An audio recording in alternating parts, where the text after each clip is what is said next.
Welcome back to the Celtics Nation Rise podcast, episode 89, also the Maine Report. I'm your host, Griffin Aldrich. Alongside me, we got Andrew Quinn and our special guest from the Maine Celtics, Spencer Martin. Welcome to the podcast. Thank you for joining us today. And, just to start it off, if you wanted to just tell us about yourself and a little bit about what you do at the Maine Celtics, because you have a really interesting job that I love to hear about. Yeah, fellas, thanks for having me on. Really appreciate it. Love all the work you guys do, all the coverage in Maine and with Boston. And I have kind of a couple roles. I'm our assistant with public relations, so that's writing content for the website, social media content, stuff that goes on YouTube. I try to write feature stories and just kind of create content like you guys do. Host podcasts. I'm at $3 duties right now. Going to host a couple podcasts eventually that'll go up on our YouTube page. For Bites and Basketball. And then I'm our play-by-play guy as well. So I'm our caller for all of our live broadcasts, for all of our home games. So that's, the best part of my job is sitting courtside, watching these guys do their thing and try to tell that story for the audience. The NBC Sports Boston and all the platforms with the G League. So a little bit wearing different hats. That's how it is for everyone in the G League. That's awesome to hear. And, I don't know if you can say it, but can you give us a little sneak peek about who you're about to have a podcast with? Yeah, dude. We just had Kendall Brown last night here at Dewey's in kind of in front of a live audience here. So that should be going up very soon. Talking to KB, obviously a guy with NBA experience, a lot of great stories to tell there. And then today we're going to have Hank Morgan and Cameron Warrens. So a couple guys that are, great G League guys, great G League stories, Division II, Division III backgrounds, and making a great contribution for the Maine Celtics. So those three guys all coming up soon. That's awesome to hear. I'm excited to watch that one. But before we really dive into it, my next question, is what does a day in a life of your job look like? The process of going into work, and what does it kind of look like? Yeah, in this business, it ebbs and flows. And you guys kind of know that. Like, game day versus non-game day looks completely different. So on a game day, the first thing that starts with our job that people don't realize is the prep. You're preparing not for just your team, and I have a little bit of a leg up because of being with the team in that other role. I know these guys well. I know the coaching staff. I know what they're trying to achieve.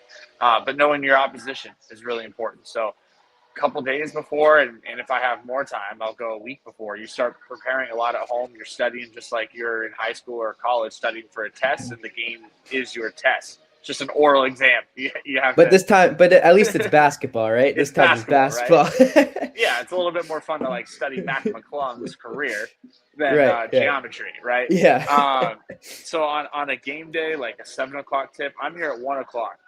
I'm helping set up the expo, get ready for the games. We're doing a lot of printing. There's a lot of printing in public relations, different game notes that you guys get when you guys are at the game, prepping media, prepping the coaching staffs. We work with stats crew, operations, and so a lot of game day setup. And then about 2 hours prior, it becomes all about broadcasting for me. So we're recording that open. I do a radio interview with Coach Phil Pressey before. So then you start to get your prep a little bit more, putting it into action until it's finally game time. For me, once game's over, I do a web recap, work with our crew right now this season to help me out with that. And we post out YouTube highlight clips, kind of post-game coverage as quick as possible, a little bit of takedown. Every other day, it's kind of who knows. Like today, it's all about creating content while the guys are here. They have a week off, so it's a chance for us to interview some guys, get some feature stories, do events out in the community. The biggest thing with this job is flexibility. Every day is going to look different, in season versus out of season. So when you're in season, it's are they here? Are they not here? Community events, game day.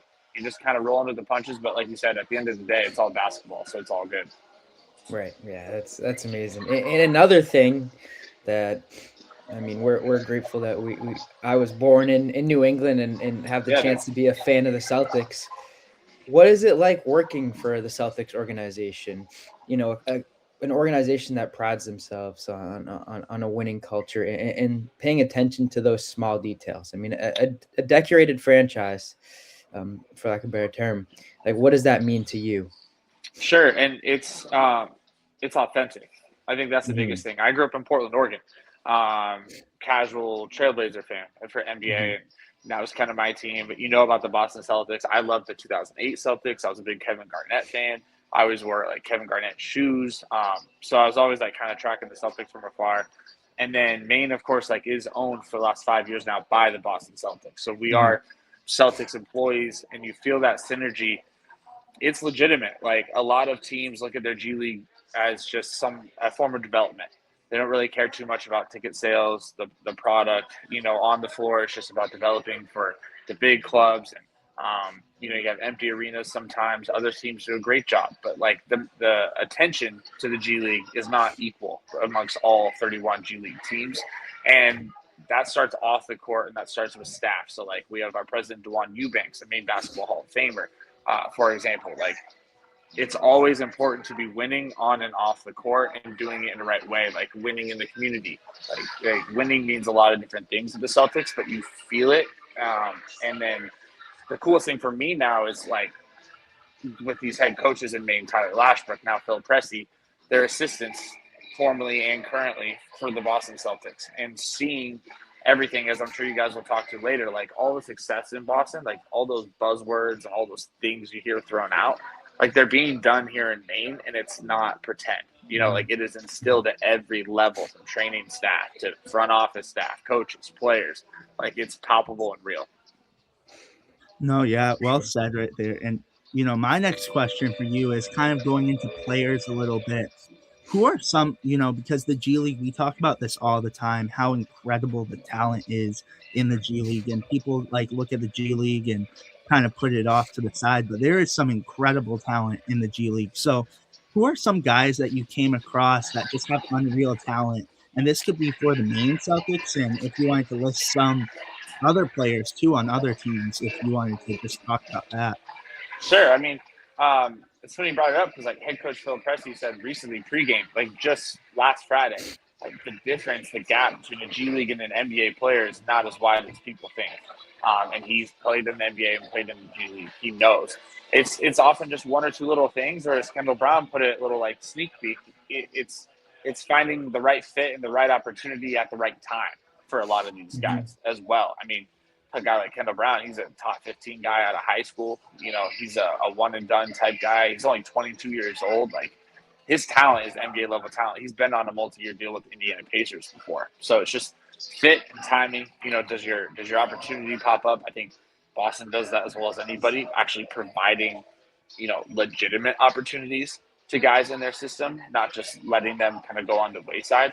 When you're looking at this season in particular, like giving guys chances, different rotations, different starting lineups. Guys that pop for me, like, I mean, Keon Johnson right now, whole other level of athlete. That's a guy who's a first-round pick. That's a guy with a 48-inch vertical leap. That's a guy who's played 160 NBA games. He started 56 games for the Brooklyn Nets last year. Like, he led the Nets in minutes, steals, assists. Like, this isn't a role player for Brooklyn. And you talk about that synergy. Brooklyn had 5 first-round picks. They used all of them last year. So then you get to training camp, and Keon somehow, with maybe a little injury, like was on the outside looking in, ends up here in Maine. And that athleticism, that intensity, like it pops right off the screen with Keon. I tell people all the time about this Maine team. Like when we had our starting lineup at the beginning of the season, every guy in that starting lineup and then our first man off the bench had been on an NBA contract. So Jalen Bridges had been on a two-way. Kendall had been on a standard deal. Wendell Moore Jr., standard deal. Like, so these are guys that when you're going to the games or you're watching, they've played in the G League and you just don't realize it till later. And maybe they even get call-ups. So Keon's one of them that stands out for me as of late. Yuki Kawamura, I mean, the Japanese sensation, 19 assists and 1 turnover last week in Maine. That's a crazy stat line. It's absurd. I mean, crazy. And he's listed at 5'7", the shortest player in the NBA. I don't know if he's even 5'7", to be honest with you. And when you have him playing in the backcourt with Mac McClung, I mean, he's a household name because of what he's done in the slam dunk contest. But people don't realize that in the G League, Mac is averaging 30 a game. He almost never dunks, and he's shooting like 60% from the floor. So that talent is eye-popping at the G League level. Yeah, certainly. And I think You mentioned a great point. It definitely is that timing, that fit. I mean, Oh yeah, the Celtics this past year or this last couple of years with JD Davidson, right? I mean, obviously you had a chance to see him play. Oh no, we lost Spencer. Yeah, so talking about fit on say the Celtics this past couple of years, they've had uber talent rotations that were pretty firm and set in place. A guy like JD Davidson kind of unfortunately slipped through the cracks and didn't have as many opportunities on the Celtics roster. Watching JD Davidson this past season, what stood out from him and what he brought to the table for the Maine Celtics last year? yeah. I mean, probably the greatest Maine Celtic of all time. Won G Hmm. League MVP. I mean, he leads the organization pretty much every category possible. If you ask Celtics staff, there's no like ill feelings there. JD did everything that he was asked to do, and Hmm. especially in that third year, you could tell like he always just said, "I'm trying to keep my feet, be where my feet are," and he was just trying to do what Boston was asking of him, and he did. And he's another guy who people look at him and they forget that he was just a kid who just turned 19, had never really left Alabama, and then here he was in Boston and Maine out of nowhere. And his development from the coaching staff was always off the floor as well, like getting used to. I wasn't here quite yet, but like wasn't very vocal. And then you get to year 3, and he was a true leader of this group. And so like his development, you talk about like healthy turnover, like it's important when guys get to where they need to be, not just within the Celtics organization, right? But Yeah. like get where they want in their careers. That means a lot to this developmental staff. Like Tristan Enaruna is a former Maine Celtic who just signed a 2-way with the Cleveland Cavaliers. He's top 15 in the G League in scoring. That didn't come with Maine. He didn't get that next opportunity with Boston and Maine, but that's still a win for this organization in terms of development. And so JD, like you said, like at the time, there's Drew Holiday here. I mean, Katie Pritchard. I mean, obviously JT and JB are guard forwards. Like there's just a lot of reasons that maybe that wasn't the best fit. I always said that JD reminded me a lot of like a Russell Westbrook. I think he can shoot Hmm. the ball better, but like he's such an imposing athlete and player. But it's also hard for him to make his mark in the game in those like 5 minutes off the bench, right? Because Yeah. he's going to orchestrate things for your team. He's going to lead the charge. If he's your ninth guy off the bench in just those few minutes, really difficult for him to like plug and play in the way that Boston was playing. I always thought so. Um, who knows? Maybe here at the Rockets down the stretch, he can get a good opportunity. Obviously, they've been down with Fred VanVleet. I've been hoping they could give Udoka could give him the keys a little bit. Obviously, Udoka's a guy who knows JB in the past, and so I'm still hoping that Houston may be a good fit for him long term. Yeah, definitely. And you mentioned that kind of social proof that the Celtics get from uh, delivering guys and giving them the opportunity to then go play on different teams and get two-way contracts, not just with the Celtics, but Yeah, across the NBA. From top down within this organization, what do they do so well to develop these guys, to get them those opportunities elsewhere? yeah. You hear it, and I think in terms of opportunities, like within the organization, I think they keep it simple, like with terminology, language, and teaching concepts. Like you have a lot of coaching staff members who are good teachers, and so teaching core concepts that you can compare in Boston in Maine, and like they'll press you be like, yeah, Boston's doing really well right now at limiting second chance opportunities when Maine was maybe struggling. And it's a certain philosophy, a certain way that they do it, that both clubs do it the same way.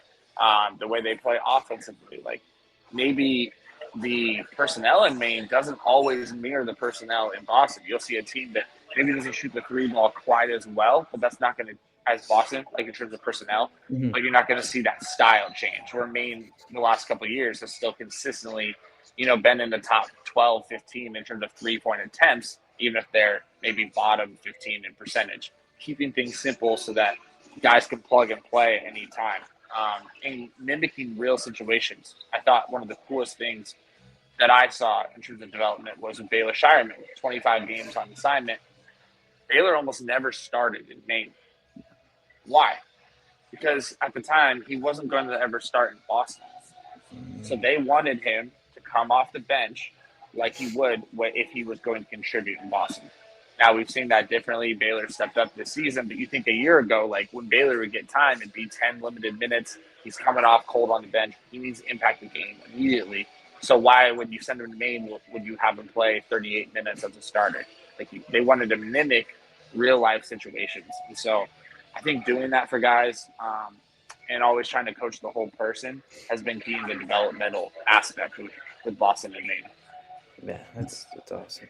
Yeah, and that's so interesting to hear because, it's so true. Like when I was coming to Maine Celtics games last year, I was seeing him come off the bench, and that just mimics it. And you already mentioned like guys like Keon Johnson and Tosan Awoma. You talked about those guys and how Maine has been able to abstract that talent like Jalen Bridges, Kendall Brown this year. And even Wendell Moore at the beginning of the season, and just seeing guys like Amari Williams, you kind of already talked about it, but what would you say about this team this year? What sticks out from this team compared to last year's team? And just like, again, Amari Williams already got that contract with Boston, and it's just been such a fun team to watch. And you already kind of honed in on that NBA talent. It's been incredible. Yeah, right. Like when we started the season, you're just thinking, how long can we hold on to these guys?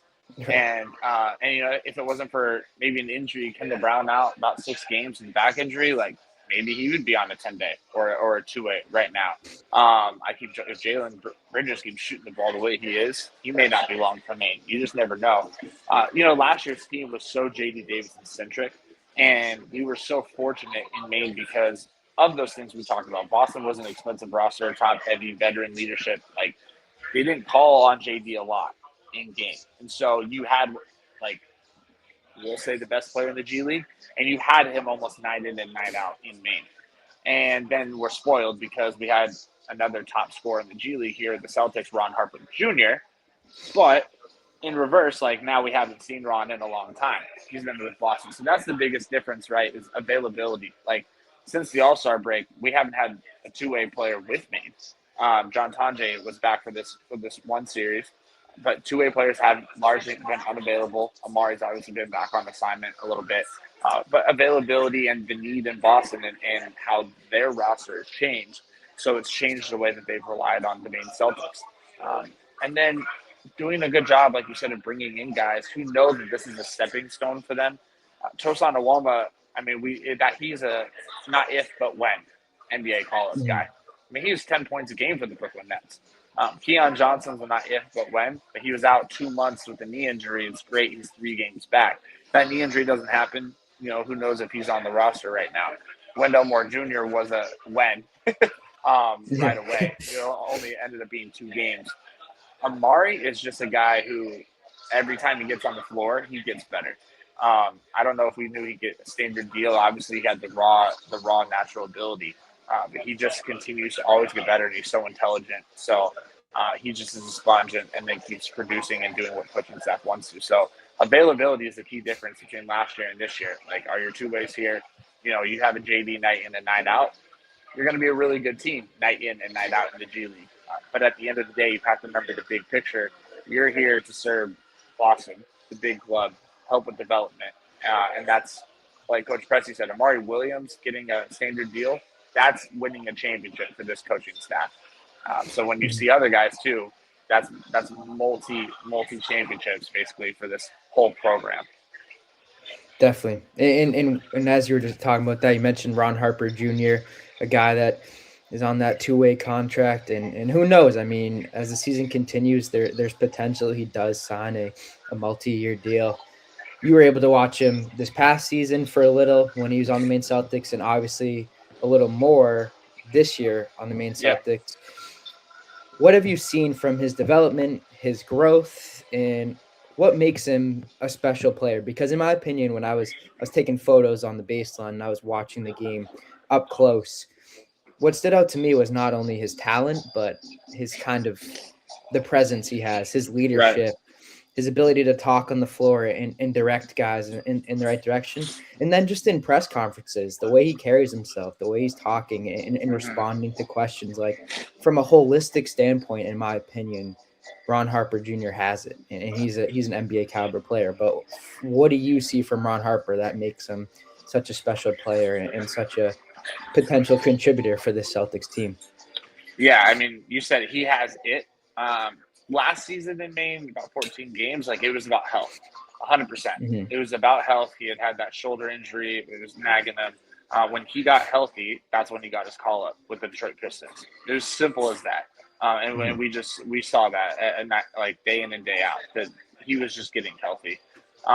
Coming back this season, like there was rumors that he was shooting about 40% in training camp, like just lighting it up. We didn't know if we'd ever see him in Maine, because we know if Ron's shooting like that, he is a bona fide NBA player, not just a two-way player. And he is a bona fide NBA player. Coach Bessie said it himself. But the difference this season, I think you picked it out externally, which is awesome. It was moxie and charisma. Like from the first media day, we're like, Ron was always funny, but like we didn't know he was this funny, this outgoing, like this commanding of a presence, just like so much fun to be around, and like guys just responded to him immediately, and the level of focus this season as well. I remember like early in the season, he won Player of the Week, and he went like into coach talk. Like he said exactly what a coach would say. He just everyone's joking, speech, and sometimes guys are goofing around. And he just goes, this award doesn't happen unless we win. It's a team award. If we don't go 3-0, I don't win Player of the Week. So, like, it's done. It's done. Let's get back to work. Let's keep winning. Okay. I mean, like immediately. And so just a level of focus, and I think people forget, like, he's now 4 years into this. He's been on multiple two-way contracts, Raptors before, Pistons, us. And he played 4 years at Rutgers. So he's played a lot of basketball. He said that, he's absorbed a lot of information from a lot of organizations. And you're kind of seeing him now just like he's processed it. It's built him into the player and the person that he is. And now he's just exuding confidence. And you see that when he's with Boston, like he looks like he belongs. He plays with confidence. It doesn't matter if he's not shooting well.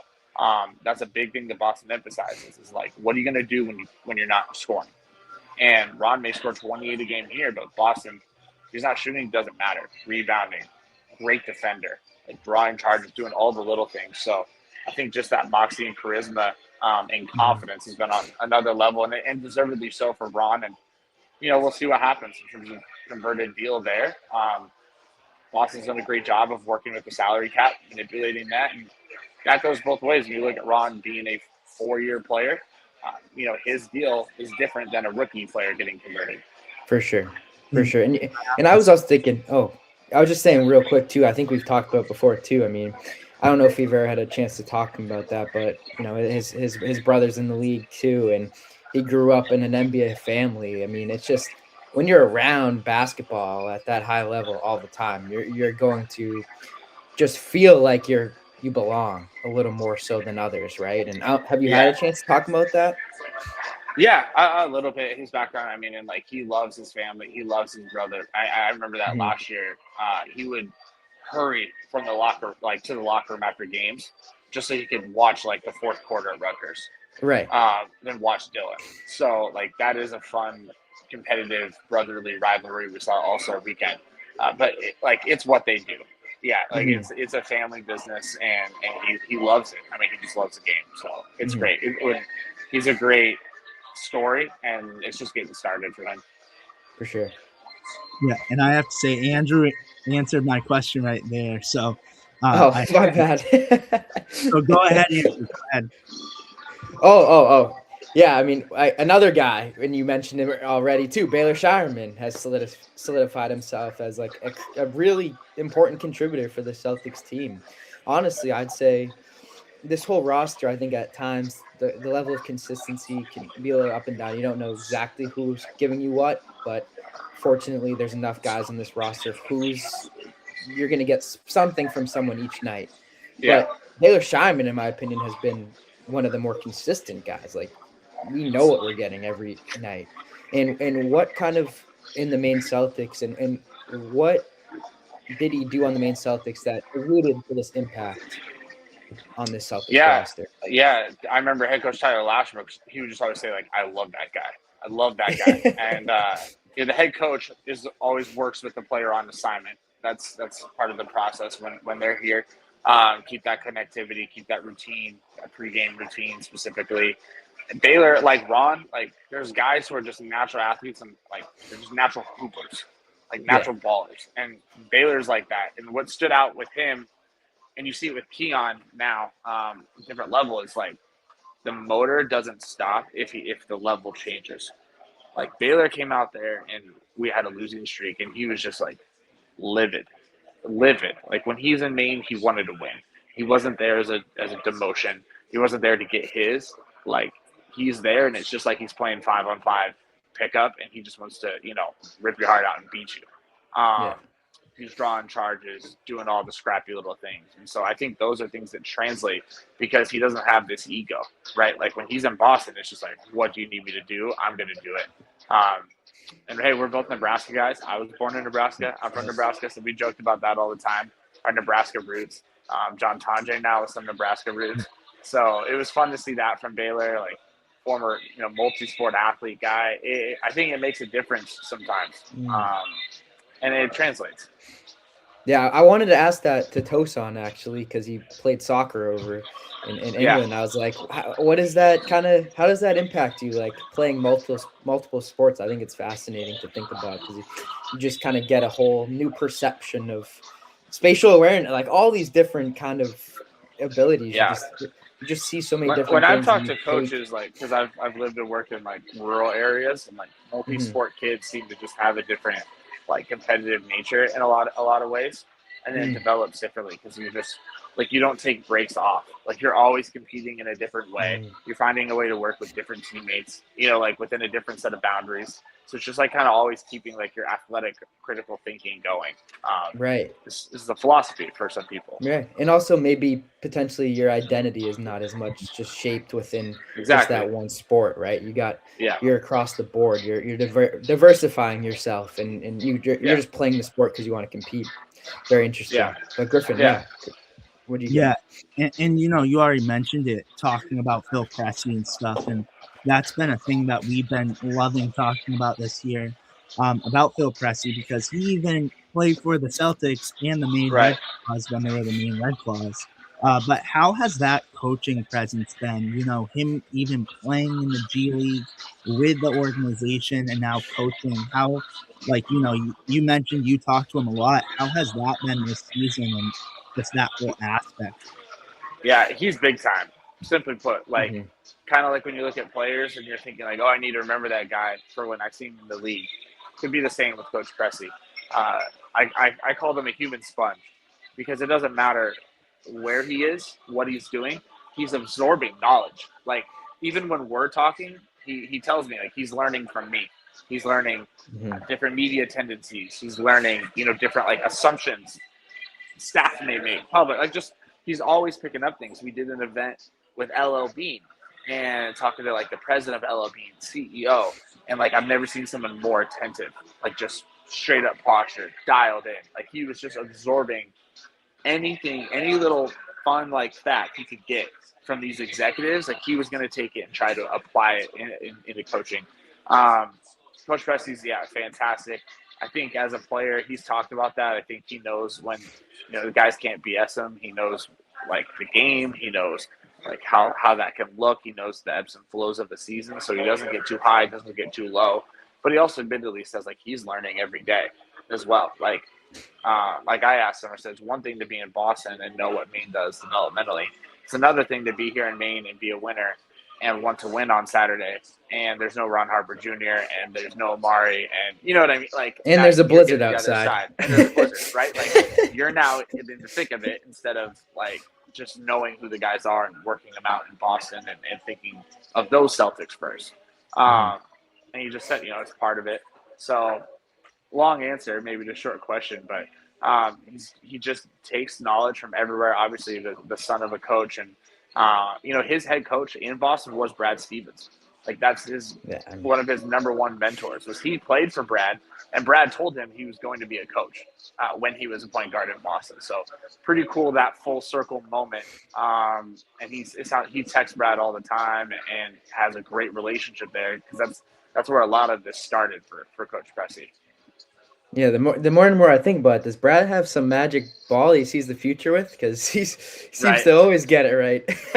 Right. I know. Phil Pressey, draft picks, I mean everything. It's impressive. But it's funny, yeah, like the difference between like Coach Pressey and like Coach Missoula, like such different personalities. Like, Coach Yeah. Pressey like so optimistic and always Right. seeing the sunny side, and Missoula brings that like fire and intensity. But don't underestimate that in Phil either. Like my Yeah. favorite quote from Phil, talking former players, he's like, "I made it to the NBA being under 5'10".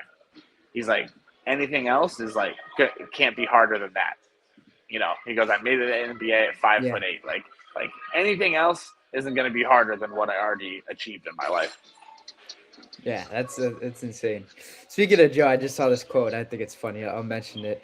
It was on Zoe and Bertrand. He said, I think it was probably in relation to Tatum and the injury and all that. And he said, I might not even be alive by that day. I go to bed questionable. I wake up probable. Wake up probable. Yeah. Yeah. It's tough. So that's Joe. Is there any overlap though from him and Pressey? Right? Like I think there's always that coaching instinct and that leadership, those qualities that are innate in any coach. Like, is there anything that you see between the two? I think they're in alignment as competitors, 100%. They're in alignment in the way that they think about basketball with the balance of analytics and game feel. I think that they very see eye to eye philosophically, is what I've seen. So, and that's important, obviously, with that synergy that we're talking about. So I see that similarity, and the care for your players. Like Joe may have great one-liners, but the care for his players has never been deniable.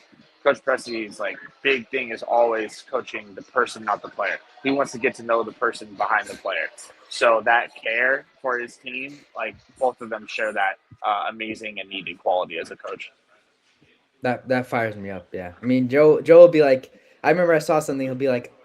He'll pull over Jason Tatum in the heat of the moment. I mean, like end of the game, and he just says, "I love you," like, and kind of resets his mind, and it's knowing who you have on your roster and making sure that you look at them from a holistic standpoint and then feed into them, and that's so cool that Phil Pressey has that. But Griffin, you have a well, I guess I can quickly go into two. Like, how's it been in Maine? Right, you've been in Maine for about a year and a half. How's it been? Good, man. Yeah, like I said, originally from Portland, Oregon. Went to school at Gonzaga in Spokane, Washington.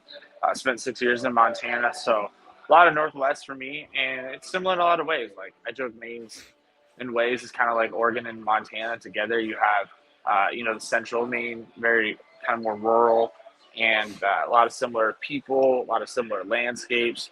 But then you get the ocean as well. You get a great city in Portland, so I like it. You get a little bit of everything here. And you kind of get to live the lifestyle, the Maine lifestyle that you want, and you're still close by to a Boston, to New York, and provide all these opportunities. So the Maine Celtics are definitely like a sweet spot for me because I like to get outside. I like to go on walks with my family and go to the ocean, go to the mountains, like to ski, and so you get to live that lifestyle, but still get the exposure like we do the Celtics organization without living in a big city. So can't get better than that. Hey, that was a pretty good description. I think that's a good marketing for Maine right there. Right. So yeah. Maine sports scene. I mean, like you get number one minor league sports city in the country, like for a reason. Celtics, Hearts, Sea Dogs, Mariners, like you get awesome exposure to an awesome professional sports experience while still living the lifestyle that you want. So it's pretty cool. Right. Mentioning the minor league sports, that's another one of my questions.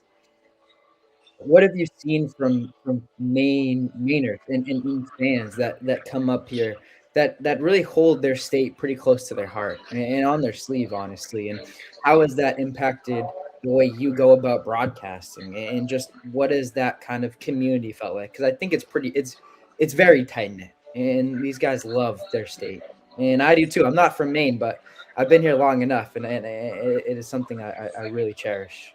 Yeah, I joke with my wife, who is native to Maine. I joke with her about like, I go, I said, it's so Maine. Like you just love it. It's like nostalgic and charming, romantic. I'll be like, it's Maine, it's Maine. Like, but then like my parents would visit from the West Coast, and they would be like, we joke like it's magical, and my mom would be like, that was pretty magical. Like, there's a Yeah. lot of things like that it is real. It is real charm, and it's kind of real magic. And with fans, like growing up in Portland, like the Trailblazers are the only professional team there.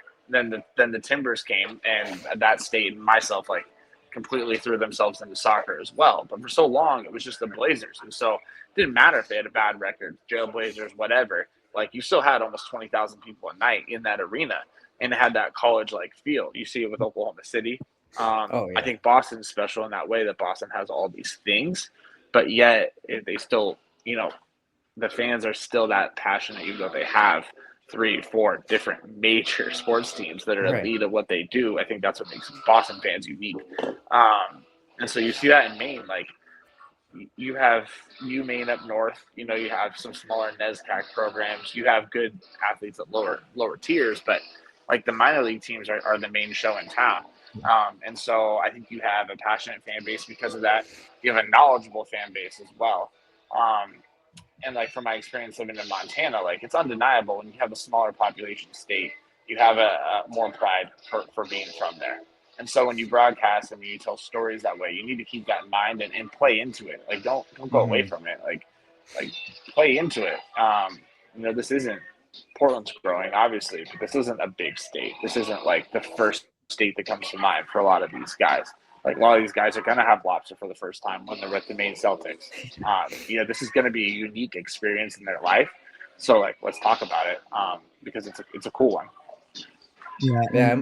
I almost wonder if somewhere out in the universe they're like, well, we probably shouldn't give a Maine a professional major team because that might be Right. the fans would just go crazy. I don't know if we could handle it. I don't know. Yeah, maybe soccer. Maybe soccer. They're amazing. They're so cool. I got to catch one of those games. But Griffin, what do you get? Yeah, and just a few more questions before we close out. But there's actually some breaking news that Jason Tatum is questionable for tomorrow against the Dallas Mavericks. Oh wow! So that's why I've been over like looking at my phone and stuff, kind of getting a little quiet, getting a little nervous. Yeah. But on top of that, Jason Tatum was assigned to the G League, got to play a practice with the Maine Celtics. I don't know if you went to that practice, and if so or if not, do you have any inside information about Jason Tatum? Just talking how he trouble. I did not go. And can't say a lot. All I'll say is that the way Boston has handled this with Tatum and his family and his team has been great. I think that both sides have so much respect for each other and are such a great relationship that like it was never going to become a muddy situation where no one was going to betray the other. And so even with the assigning to Maine, a bit of a clerical thing where in order to practice with the team, like you have to be assigned to the team. You have to have that jersey that sells out everywhere with the big deuce. I have seen that jersey in the expo. It's pretty sweet. I can say that. But, of course, he was never playing in the expo or going to play a game. Like, people don't like to get excited. Don't read the fine print of the Boston press release. But, I just know that for the guys, it was a great experience for Maine, a great chance to be exposed to that level of player. Some of them already have, but for those guys who hadn't, guys like we're talking today, guys like Cam Warrens, guys like King Morgan, to play against a Jason Tatum and, a cool moment for sure. Kind of like when Kristaps Porzingis was assigned to Maine. Yeah. And then, first game back, he came out wearing a Maine shooting shirt. So I'm not saying Jason Tatum needs to do the same thing, but it was pretty cool. And, Porzingis is rocking a Maine warm-up jersey in Boston. So we'll see. That's great for him. An awesome battle back from injury. A lot of guys have talked about the struggles with that physically and mentally. And for Maine to play a small part, and that's pretty cool. And I have to say, I had to tell several people, no, he is not playing a game. Yeah, he's not going to be here. And that's something that I want to say. I don't, and this is not a knock on the Expo. I don't know if the capacity. I mean, those tickets would have been through the roof, right? Because it is a small gym. I don't know if we're fitting, but that also lends itself to a good environment, and having that kind of small gym, it always gets packed every night. What does the Expo mean to you, that energy? And as a broadcaster, to feel that energy and feed off of it, how has that impacted your experience? Yeah, you're so right about like gym size. Like that's everything. It's important. So I went to Gonzaga. That arena holds about 5,500, and 2,500 of it is students. Like they didn't go to the 10,000, 12,000 route. Kept it a little more intimate, creates a better atmosphere. And the Expo is the same way. It's not going to be this big empty arena. When you walk to the Expo, I say it's the most historic, most electric building in the G League. It's the second longest continuously run arena in the country. Second to like an ice arena in New Hampshire, I believe. But you're talking over 75 years, and it just has a cool character to it that is really special. I think when I got here, I joked it had a little bit of like a Jackie Moon semi-pro feeling to it, like a little Flint Michigan Mega Bowl, like that old brick arch. But it is special, and like say like friendly confines, it feels like it represents the organization well, it represents the state and the fans well, and it'll be a cool memory for me in my career going forward, whenever that is. Certain. Yeah, and my final question before we close this out too. I'm a sports management major. I do broadcasting for my school and everything. Get to call some phenomenal basketball games, and shout out to SNCC just for the Nationals. Andrew and I were they made it as unfortunate. There you go. Win. I've done some Central Maine stuff.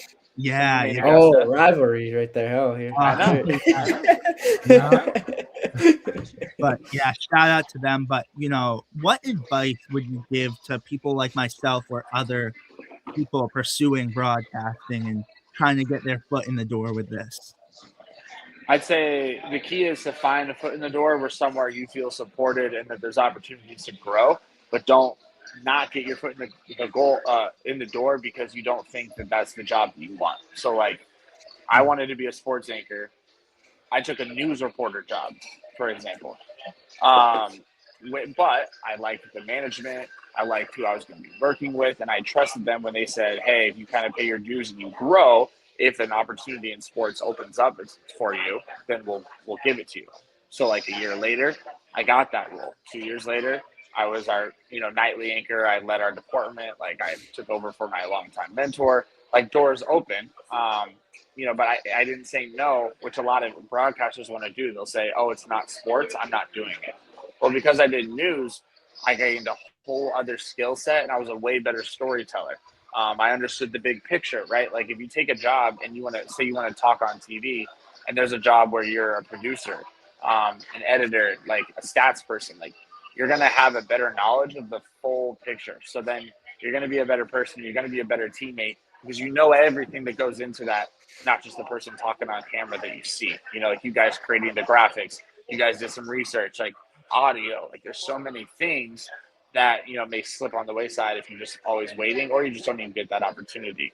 So get your foot in the door in a place that you believe in. Maine, like I took an assistant public relations job here at the start of last season. Then comes January, and Brendan Glasheen, a fantastic play-by-play guy, he got the gig to be the head voice for Unrivaled. That's what he's doing right now. He's the voice of Unrivaled, an amazing women's basketball league and tournament that continues to boom, on the network national stage. So then Maine's looking around like we don't have a play-by-play voice for the rest of the season. Well, they just hired someone who wanted to do it, who had been doing it for 7 years in Montana. And so just like that, I get this opportunity. Then this season I get to do it, full time. So like, if you're saying, "Oh, I don't want to be a PR person. I don't want to do this. I don't want to, be a producer," then you're going to limit the potential opportunities that, it's not 5 years down the line. It could just be a few months down the line. And just like that, you're doing exactly what you wanted to do in the first place. No, and it's interesting that you said that because I started off at producing and then I got the opportunity to actually start calling games. So, and Yeah. again, yeah, no, without a doubt. If you And have the talent, like people will recognize it. They won't, especially like on camera or just different work like that creatively. Like if you have it, it's gonna shine through. It's not gonna just be shielded, and you'll get your opportunity. well, again, Spencer, thank you so much for joining. We really appreciate it. You guys will hear his voice if you tune in to Maine Celtics games. It's fantastic. I always get jealous when I'm at the expo because I can't hear you guys broadcast from how That's good. too much. That's a lie. That's too nice. But thank you guys again so much for watching. Make sure to like and subscribe and turn on post notifications. We will see you guys with the next one. Go Maine Celtics. Thank you, Spencer. Have a great day. Peace, you guys.